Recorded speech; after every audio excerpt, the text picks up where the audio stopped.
السلام عليكم ورحمة الله وبركاته. ازيكم حبايبي؟ عاملين ايه؟ جيت معاكم بروتين جديد ونشجع بعض. فمعايا روتين كام يوم كده، قلت اصوره لكم واحطهم كلهم، اختصر الايام دي كلها في ال 13 دقيقة دول. ده كان غدا ولادي. انا عاملة طبعا غدا سريع جدا عشان انا ورايا البيت كله. انتوا عارفين ان انا ما غسلتش السجاد في ما لحقتش يعني في رمضان. ناس طبعا كانت كتير قوي. ف على ما بتاعة السجاد ايه خدوا وغسلوا وكده، كان كذا يوم، يعني قعد كذا يوم كتير قوي. واما جالي بقى قلت ايه، اعمل البيت عامله حلو. طبعا احنا عاملينه في العيد وبرضه، بس طبعا انت بتعمليه من هنا بيتقلب من هنا. بدأت بقى ان انا ايه انضف اول حاجه المطبخ. انا المطبخ اول ما بينضف البيت كله بينضف. يعني بالنسبه لي المطبخ هو اللي بيبهدل الدنيا. المطبخ بتاعي كان نضيف وكل حاجة، هو بس مجرد ان انا خرجت بس الزبالة والمواعين بس، مكانش في حاجة تانية يعني. وكانوا دلقين لي فراولة على الرخامة كده، هعملها وخلاص، يعني مكانش في اي حاجة تانية خالص. بس عايزة اسألكوا بقى دلوقتي، يعني بما ان انا عندي ناس من المحافظات التانية وكده، قولولي الجو عندكم عامل ايه؟ عشان احنا عندنا هنا يعني في بورسعيد شوية تلاقيهم مصيفين، شوية من مشتيين، شوية يصيفوا الصبح ويشتوا بالليل. فالجو عندنا مش مستقر خالص، يعني مش عارفين احنا صيف ولا شتاء. انا نزل الفيديو باذن الله النهاردة 1/5، لا النهاردة 2/5. فاحنا مش عارفين هو مش المفروض الجو ده كده يبدأ يبقى صيف. النهاردة الجمعة صحيت الصبح وكده، ف حسيت ان عامله لكم روتين تاني برضو. روتين الجمعه ده النهارده روتين جميل قوي، هنزله لكم بكره باذن الله.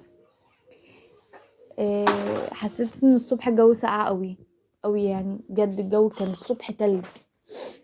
يعني احنا مصيفين كلنا في البيت، بس الجو فعلا كان الصبح تلج قوي. حتى هتشوفوه بكره في الروتين.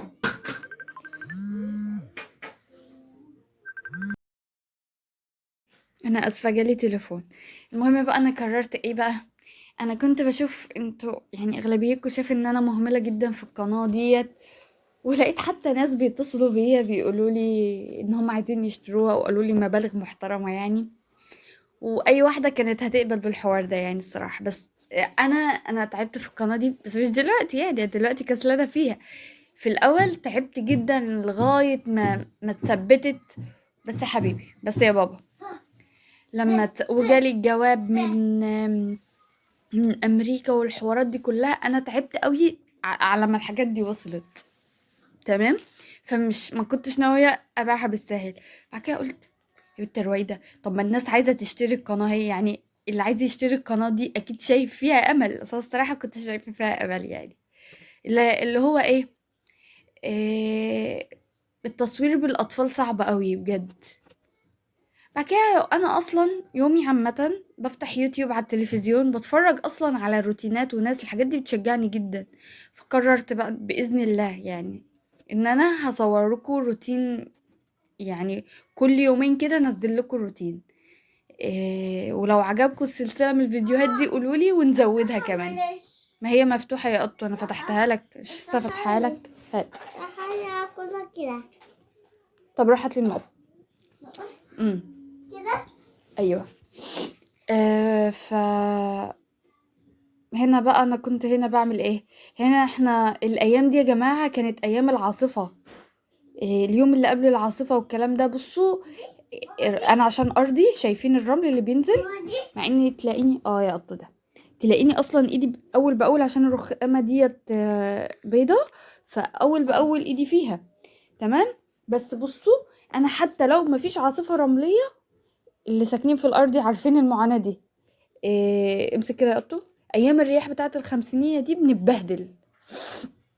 اللي هي 3 سنين في شقتي ديت، بتبهدل قوي ايام ما يكون الجو بيتغير من يا اما ربيع لصيف، من قصدي شتاء لربيع وكده. بتبهدل جامد يعني. ده انتوا شفتوا الحتة ديت. تخيلوا بقى، قيسوا على كده كل الاوض بقى، اوضتي والليفينج واوضة الاطفال والحمام. الحمام بقى بالذات ده اللي بيبقى صعب قوي. انا اصلا ببقى فرشه سجاد في الحمام. عشان ايه يعني، انا الحمام بتاعي يعتبر مش صغير يعني. فبحب ان انا لما اجي اتوضى ابقى واقفه على سجاده كده، فاهميني، بالذات في الشتاء. الايام دي بقى انا ببقى شايله سجاده الحمام خالص، لاني على طول على طول اول باول بقوم ماسكاه بالميه كده كله من الرمل اللي بيبقى فيه. وطبعا داخلين على الصيف، وطبعا اللي ساكنين في الأرضي عارفين معاناة الأرضي مع الحشرات. جماعة اللي عنده حل، بس حل جذري، لأن أنا جربت كل الحلول المؤقتة وبيرجعوا تاني للنمل. أنا الصراصير الحمد لله ما عنديش، الحمد لله ما عنديش صراصير.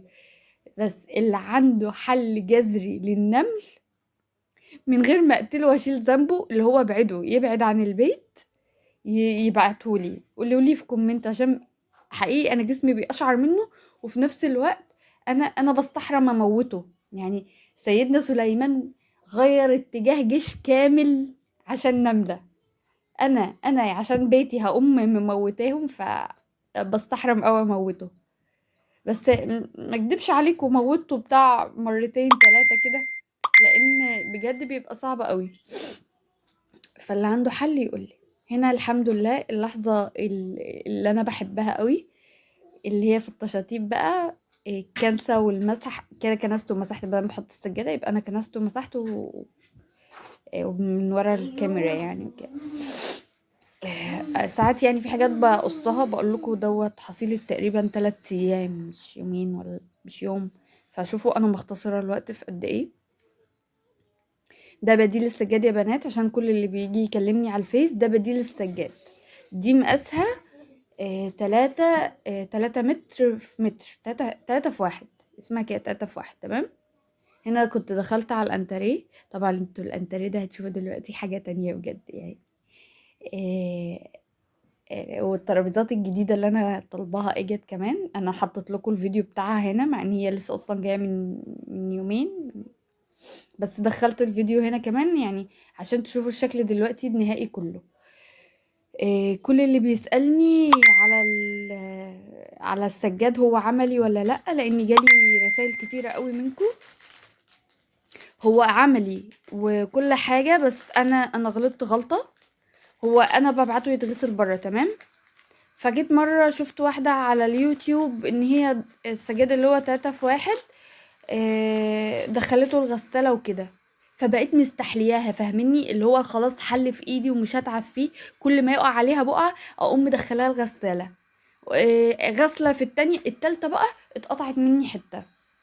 فاتضايقت قوي. ده طبعا مش ان هو وحش، لا هو مش وحش وعملي جدا. ببعته يتغسل بقاله سنتين ما جراش فيه حاجة. بس كتر ما انا غسلتها دابت حتة كده، اتقطعت دابت. وان شاء الله اول ما سجاد الاوضه بتاعتي يوصل هصور لكم معاكم. هنا السجاده بقى زي الفل ازاي. دي مقاسها 3 في 2. طبعا انا ناويه اجيب بقى اللي هي 3 في 4. وانا بشتري دي كانت دي اكبر مقاس في السوق. دلوقتي بديل السجاد ده بقى حاجه محترمه، وبقوا بيجيبوه رول وبقوا بيقصوا منه، وبقى بتجيبي فيه كل المقاسات. روح اغسل وشك كله، وشك كله فراوله. بص اغسل وشك ازاي، بص لي بس، عشان ايه، مش بقك بس، وشك كله اغسله. اهي دي الترابيزه، دي اول ترابيزه يا بنات، بجد تحفه. وانا كنت هجيب واحده، بس المكان اللي انا جايبه منه ده لقيت الترابيزتين بسعر واحده في بورسعيد. تخيلوا، والله العظيم الترابيزتين بسعر واحده بس في بورسعيد. انا نزلت ولفيت في بورسعيد، واما لقيت ده قدامي قلت هيجولي وحش، هيجولي صغيرين. ولازم تحطي دبل فيس كده لو عندك اطفال.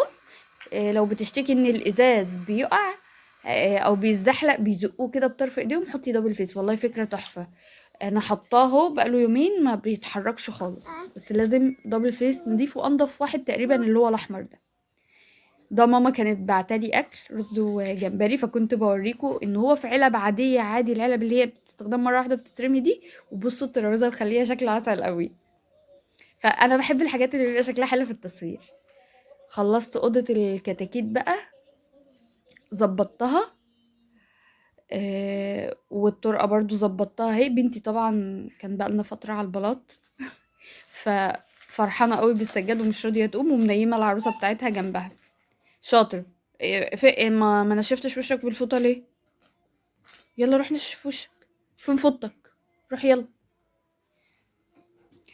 الركنه بقى انا مصورتها لكوش بعد، مش عارفه ليه نسيت، باين اندمجت في الترتيب ونسيت. بصوا تاني يوم عندنا هنا في الاماراتي كان الدنيا بتشتي ازاي. طبعا الجو ده غير جو بورسعيد، يعني احنا تقريبا القطب الشمالي، مع اني بيني وبين بورسعيد 5 دقايق ولا حاجه، يعني عشان الناس اللي مش من بورسعيد. عملت بقى بكاتا. كنت انتوا شفتوا الفراخ اللي كنت جايباها دي؟ شاطر. اللي انا كنت جايباها للراجل المندوب جالي وانا بعمل الانتريه، ورحت حطيتها في ميه النقع لغايه ما خلص. اخدت منها جزء، عملت منه بيكاتا، وولعت على غسله كده. وانا واقفه قلت يلا بالمره، احنا هنموت النهارده، يعني هنموت يبقى ننضف البيت من كله والسما تبقى فاضي. دي اهيت بقى.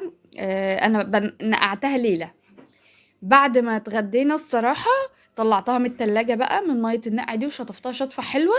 انا ما بنقعهاش في خل يا بنات، خلي بالكم الخل بيزود زفاره الفراخ. ما حدش يضحك عليكي ويقولك الخل بينضفها. هي يا دوبك ميه ودقيق وليمون وملح زي الفل. دي التفريزات، هنزل لكم فيديو خاص بيها لوحدها، انا دايما بعمل لكم فيديو التفريزات. اتبقى منهم حبه، عملت بيهم برجر فراخ كانت ريحته قلبة الشارع كله.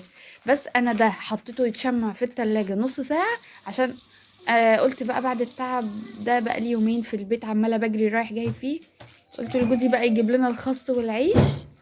وعملت صوص كده انا بعمله بالكاتشب والمايونيز والمستردة والعسل، بحطهم على بعض كده بيبقى طعمهم حلو يعني. وانا معرفش الصوص ده اصلا تبع ايه، ولا مش بيج ماك ولا اي حاجه من دي.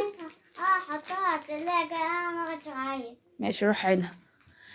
بصوا الحلاوه، بصوا الجمال. هنا كنت اهو ده الصوص اللي انا بقول لكم عليه، بيبقى طعمه حلو قوي مع الفراخ اكتر من اللحم.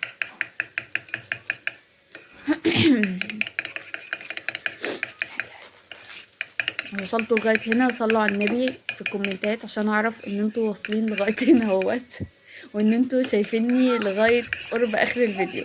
ايه يا حبيبي؟